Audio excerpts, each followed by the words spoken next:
As soon as Nick Cooper stepped into his office that Monday morning, he stopped dead in his tracks, stepped out again, and checked the name on the door. He thought he had the wrong office at first, when he looked in and saw a stranger sitting behind his father's desk, going through some papers. Nick furrowed his brow and pointed at the man.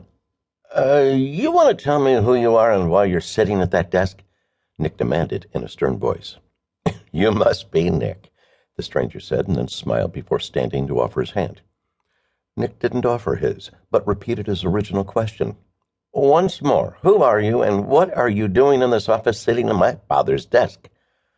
Before the man could answer, Nick heard the toilet flush, and a moment later the bathroom door opened, and Matt Cooper stepped out and over to the sink in the alcove next to his desk. As he washed his hands, he looked sideways at his son and said, Nick, I'd like you to meet Peter Vargas. Peter, I see you've already met my son Nick. Nick let out a sigh of relief and stepped closer to Matt's desk, this time offering his hand.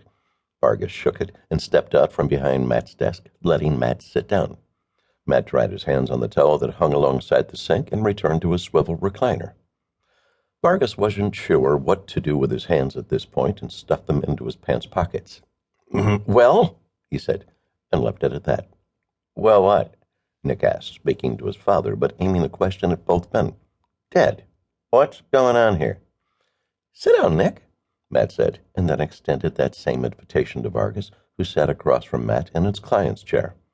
Nick, Mr. Vargas here runs his own private investigations agency out of Burbank. Maybe you remember me telling you about him a while ago? Nick shook his head. Doesn't ring any bells. Sure, you remember, Matt went on. I was telling you about the agency that found that missing housewife after we couldn't. I'm sure I told you about them. It was one of the few cases that we weren't able to finish on our own. Oh, yeah, Nick said. That was several years ago, wasn't it? Almost 3, Vargas replied when he noticed Matt struggling to remember. I'd have to say that you both did a great job on that one. The contacts and the paperwork you turned over to us helped us a great deal in our search. It would have been a lot harder without your help. Thank you for that. Nick sighed. All right, but that doesn't explain. Keep your shirt on, Nick, Matt said. I'm coming to that. I ran into Mr. Vargas at the gas station about 3 weeks ago, and we got to talking about the business in general. We kept in touch since then, and, well, he's offered to buy our business. Nick was on his feet now. Hang on, Nick. It's just talk so far. I haven't made any decisions yet.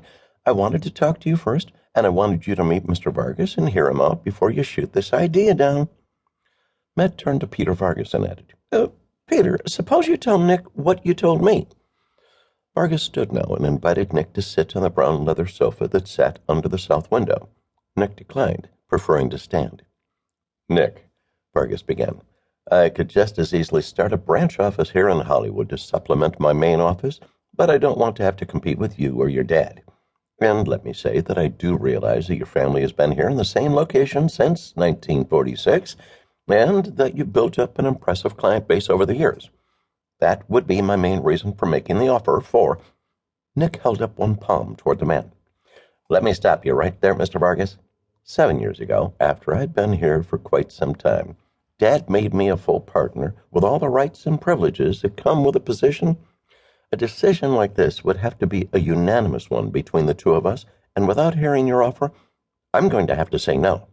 Sorry, but I still have a couple of decades ahead of me before I'd be ready to retire, and frankly, I can't think of anything else I'd rather be doing with my life. No, I'm afraid you'll have to look elsewhere for that second link to your chain. Nick, Matt said.